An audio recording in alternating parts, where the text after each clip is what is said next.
So first off, I have a bit of a lisp. About 10 years ago, one of my front teeth got knocked out, and recently the fake one came out.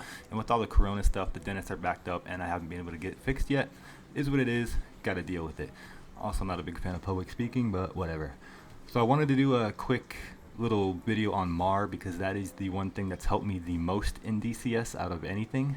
This isn't real advanced. It's a basic, just so you can get an understanding of it, and then you can start messing with ranges and stuff and work on it, figuring out yourself. Just a real basic quick video on it. Okay, so the minimum abort range, or MAR, is the closest distance you can get to a bandit and still be able to turn and run from his missile. This distance ensures you have a large enough lead on the missile that it will not be able to hit you, and this is called beating the missile kinetically. Basically, you want to get as close as you can to the enemy to give your missile the best chance of hitting him, but you want to stay far enough away that you can get away from his missile, and where these two things meet, that is called the MAR. Next is missile flight.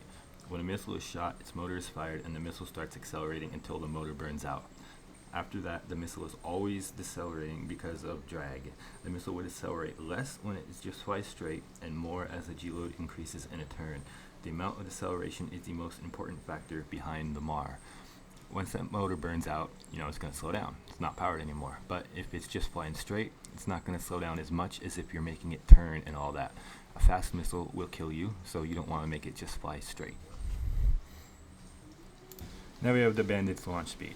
The speed of the bandit is linked to the speed of the missile when the missile's engine burns out. The faster the missile, the larger the MAR is. Higher launch speed means higher starting speed in unpowered flight when the motor burns out, and the higher the MAR.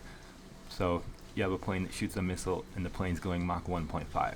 The missile's already going Mach 1.5 when it's fired, and then the motor accelerates it. So once that motor burns out, that missile would be going much faster than a missile fired from the same plane going Mach 0.5 when it was fired, because it started with more speed. Now there's your speed. Your speed influences the MAR. The faster you go, the faster you can run away from a missile, so the smaller the MAR gets. The faster you're going, the closer you can get before you have to turn around and run away, and the closer you get, the higher chance of your missile hitting. Now there's altitude. Altitude is a factor that influences drag, so deceleration. Drag is inversely proportional with altitude. From a turn and run point of view, it is better to decrease altitude for the missile, as that means higher drag and smaller MAR. The air is less dense up high, so there's less drag on the missile, so it stays fast longer, and as I've said before, a fast missile kills you. You don't want that.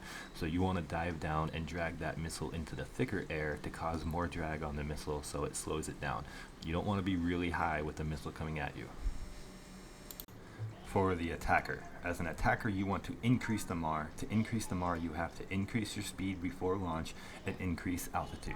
The higher and faster you're going, the farther your missile can go, and that will give you the better chance of hitting your target. Now for the defender. As a defender, you want to decrease the MAR. To decrease the MAR, you have to increase speed and decrease altitude. The faster you're going, the faster you can run away from a missile, and the lower you are, the more dense the air, so the more drag on the missile, causing it to slow more. So here's a few things to think about once you've taken your shot and you're about to turn around. So he's probably shot at you too, so you might get a missile warning and freak out a little bit, and your first instinct will be to just turn around as sharp as you can to get out of there, and this can cause a few issues. One, if you turn really sharp, you may lose the lock on the enemy before your missile goes pitbull, and then your missile is useless.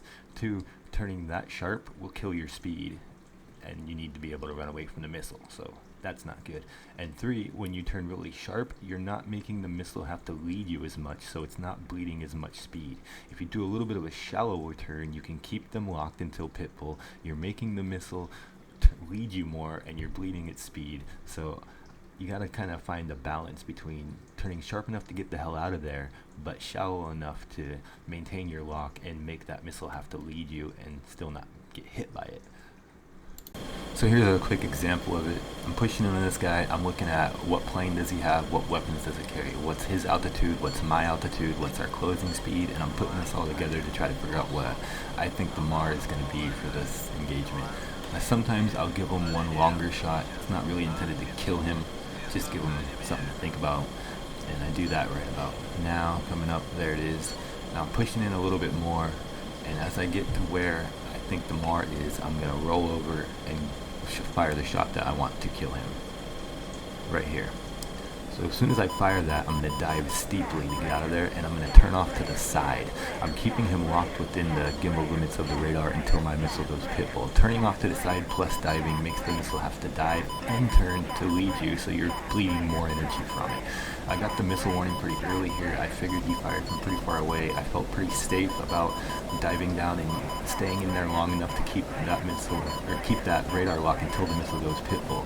And then once my missile goes pitbull, I turn away, put the missile on my 6, run, I get the kill, he can't get, his missile doesn't get me, so it all worked out. I dumped a crap ton of chaff here. I was about to return to base after this anyway, so I didn't care.